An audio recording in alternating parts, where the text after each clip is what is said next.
Right, hello everybody. I just wanted to make a quick video today because Bungie just released this week's TWAB or TWID, and it's early on a Wednesday because obviously tomorrow it's Thanksgiving in America, so they're just treating us with an early TWID. So we got some nice armor here, but most importantly, we have the new artifact. And I don't normally make these videos because the artifact is normally fairly sort of uninteresting, or there's only maybe one or two mods that are worth sort of covering, but not really turning into a video. However, the Queen's Foil Sensor is quite possibly the best artifact we are ever going to get, and I don't think anything is going to top it, mainly because of just the sheer amount of insane mods that are in it, and it's just going to make next season's DPS meta like absolutely insane, as in the sense that it's just going to be so free to proc everything that's important. It's just going to be fantastic. And so basically I've split this into, so here I've basically written down the mods which we need to cover, some which are a nice boost and some that I've listed as actually busted. So let's start with Kindling Trigger, okay? So this is a column 2 perk, Kindling Trigger. Radiant causes solar weapons to apply Scorch to unscorched combatants. So this is not really crazy in like a DPS scenario. It's just going to make it so if you're on your own, for example, you're just going to have a little bit of extra tick damage in the background. Something you just don't have to worry about, you know? If you'd use, solar weapons to apply Scorch, whatever. This is going to, if you're using Apex Predator, whatever it might be. It was while you're Radiant. So then after that, we have Blast Radius. Now, Blast Radius is an old mod from the old mod system that was unfortunately lost when Lightfall came out, but it was one of the better ones. It was rapid final blows with rocket launchers and grenade launchers, gave you stacks of charge with light, which you could spend however you wanted, but now this is the same thing, it just gives you armor charge. Now, what comes to mind when you think of rocket launchers and grenade launchers? Well, for me, it's forbearance, or just wave frames in general. So what this is going to make it so is that whenever you're running forbearance or any wave frame, you won't even have to worry about siphon mods, about like grenade orb spawn, melee orb spawn. Just run wave frames, or just run forbearance, and you'll be completely fine. You won't have to worry about that at all. So, and I don't think there was a mention of a forbearance nerf in any of this TWID, so you're good to run that. So the next one is From Whence You Came. So this is a bit more niche. It just increases ability damage to taken and scorn combatants. So this is going to be nice in raids like Last Wish and Vow of the Disciple, assuming it stacks with everything, because Vow of the Disciple especially is very heavy on ability use. If you've seen my Vow of the Disciple mastery guide, you'll know that Caretaker is very heavy on fusion grenades, Verity's Brow fusion grenades. This mod alone might make the Caretaker 1 floor non-Strand Titan possible. If anything, it will make the Strand Titan 1 floor a lot more easy, if you've seen what I'm talking about. So yeah, this will be nice for those raids, and also just GMs and content that have taken and scorn combatants in them in general.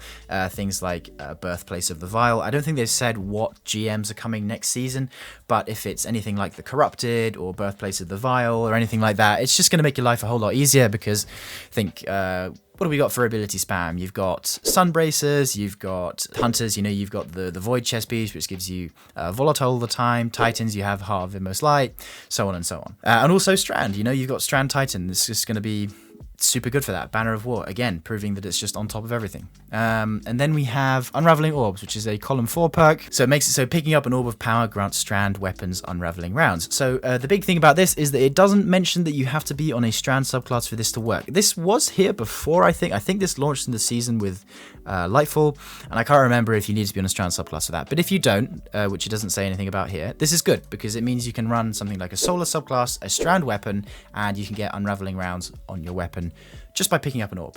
And you're going to be easily making orbs if you have Blast Radius on, for example, so you're just going to have this constantly.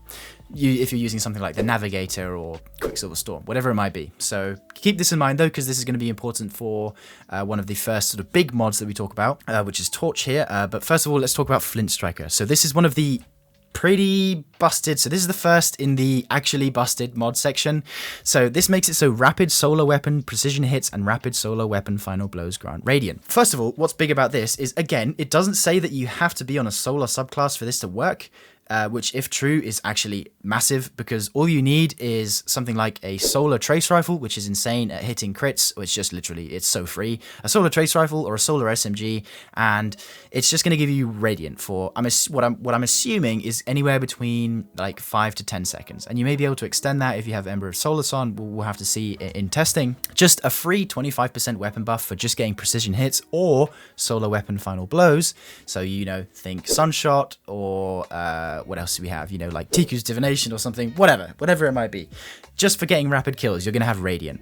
And that, I'm assuming this is refreshable also. If it isn't refreshable, then that would make sense, but, you know, we don't know. But it's just Radiant for free, basically, which is actually busted. But then we have Torch, where we're stepping things up just a little bit more. So, while Radiant, deal increased weapon damage to combatants affected by strand and stasis debuffs. Again, in classic Bungie fashion, it doesn't tell you how much this is, but Torch and Unraveling Orbs are going to feed very nicely into each other, because if you're not on a strand subclass and you don't have access to any of the strand debuffs, it's going to be super easy to be running a strand weapon with Unraveling Orbs, making it so you know, just shoot the target with your weapon, and then they're going to be unraveled. And the nice thing about Unravel as a debuff is that it is infinitely refreshable. I actually have a video on this. It's one of my first ever videos. It's quite poorly made, but it does explain it in a good amount of depth, because basically the way Unravel works is that the projectiles hit the target again. It's the projectiles that carry the buff, the debuff, sorry. And when the projectiles spawn out of the target, they just constantly reapply it. So you're never going to run out of Unravel, which means that Torch should be on pretty much the whole time in like a boss phase scenario. Again, I'm assuming this will be like 10 to 15%, maybe even 5%. It might be even lower, but again, it's just another really strong perk that will just be on in the background if you've set up everything correctly, or like optimally. But then we have another big one. We have Heart of the Flame. Casting your solar super grants nearby allies radiant and increases the damage of your super for each nearby ally. So the first part of this perk is kind of, I feel like they drew inspiration from the final shape sort of warlock super, because I think that's what it was supposed to do. Radiance, whatever it was called. Whenever you cast your super, it gives your allies like radiant and like solar buffs and whatever it might be. So this is nice. But then the second part of this perk is what's really the good part. So the damage of your super for each nearby ally increases depending on the amount of allies that are near you. So I'm gonna guess this is like a 3-person cap, or like if you think of a dungeon, maybe 2 other allies will be the cap, but it may go even higher. If you're in a raid, it may go even higher. But then what are we gonna pair with this? Well, we have Blade Barrage, right? The single best burst super in the game, because it's a super quick cast animation and it does a ton of damage if you stack it with Star Eater Scales. If you cast this near your raid group, who knows how much damage this is going to do? It's probably going to be quite a lot. Then you have Pyrogale as well. Pyrogale is kind of niche because, you know, the boss has to have a sort of big enough model for all of the flames and stuff to hit. Then what have we got? Here we go, Revitalizing Blast. So this is next column, column 4, right next to it. So causing damage with a solar ability weakens champions.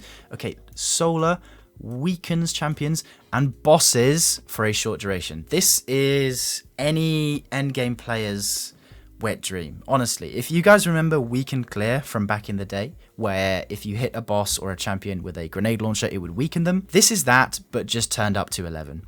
Because all you have to do is hit them with a solar ability. So basically, what this is going to mean is when you're on a solar subclass and you have all of these perks on, you're just an insane DPS monster. Like, I know Bungie said this was Season of Stasis or whatever it was, and to be fair, there are some pretty nice stasis mods in here. I'm just not reading them, but it's more like Season of Solar, because there are so many sick solar mods in this. So this is insane because it makes it so if you have Flint Striker, you're going to get Radiant, and then you hit said boss with Revitalizing Blast with like a grenade or something, then it's going to weaken them, and then you've got some extra damage from Kindling Trigger, and if you have a weapon with Unraveling Rounds and Torch, you're then going to do even more damage to them with your weapons, Heart of the Flame, if you're in a team situation. But yeah, this is crazy. This is crazy. Like, you're on solar having access to void verbs. Just, I'm assuming, you know, this is only going to be like a 6-second weaken. Even still, like 15% is no joke when you stack it with all of these things. This is just going to be pretty insane. Then we have Overload Rocket Launcher, which is a bit of a weird pick, to be honest. It's going to be interesting. I guess, like, Overload Galahorn could be quite nice. You know, you never know. That's just a sort of nice one there. Dragon's Bite. This is a strand stasis one. Odd name because of dragon, but I guess whatever. You'd think it was solar. So Horde Shuttle, damaging unraveled targets with a weapon, occasionally spawns a threading. This is nice, but it's just not something you're going to notice a lot, unlike some of the other ones. Hail the Storm, this again is another stasis and strand one. Razor Precision, this is an older artifact mod, I think. I think this was first out with Season of the Haunted. So just made it so, like, when you're radiant, your solar precision final blows cause combatants to ignite. This is less of a DPS mod than more of a build crafting sort of ad clear type thing, but still pretty good because, you know, an ignition is basically like a miniature warmind cell, if you guys remember what those were. Lol. But then these two mods here, these are the last two. This is the icing on the cake. Solo operative. Everyone who runs challenges in Destiny 2, solo challenges specifically, like solo dungeons, solo raid encounters, this is their favorite mod of all time. Why? Because when you're on your own, you get a 15% flat damage increase to everything. It stacks with everything. It's just 15% on top of everything you already do.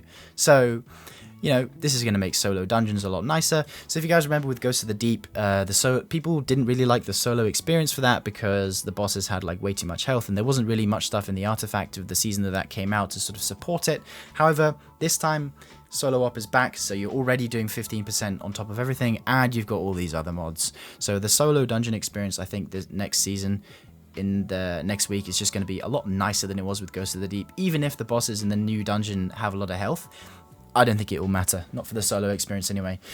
So yeah, solo op is very nice to have. Expect to see lots of solo challenges done next season because, well, with the time that we have, plus all these mods. And then finally, Argent Ordnance. So the way this used to work is every time that you had a stack of Charge with Light, every time you fire a rocket, it would consume one stack, but the rocket would do more damage. And depending on the amount of mods you had, it would be like, I think the highest it was 40%, which was the highest buff tier back then. I think, yeah, well, it still is with Banner Shield, which is 40% these days. But yeah, so this was 40% back in the day. If it still is 40%, we don't know. Obviously, it doesn't say here. But the one thing that kind of concerns me is it says granting increased damage and reload speed until you reload or stow your rocket launcher. So I don't know if this means that it would only work on like the first rocket, if you have like a 1 mag rocket, for example. Because after you fire it and you reload, you know, maybe this will take away the buff. So perhaps this mod is intended more for rockets that have bipod or reconstruction, something like that, just as a sort of way to sort of front load your damage going into a DPS phase, just like a little bit of burst.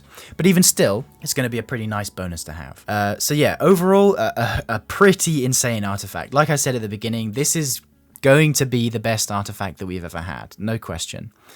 There are just so many good mods on it. There's ways of getting radiant, there's ways of getting buffs, there's ways of getting debuffs, there's perks that stack on top of everything. Well, ideally, that's what it seems like anyway.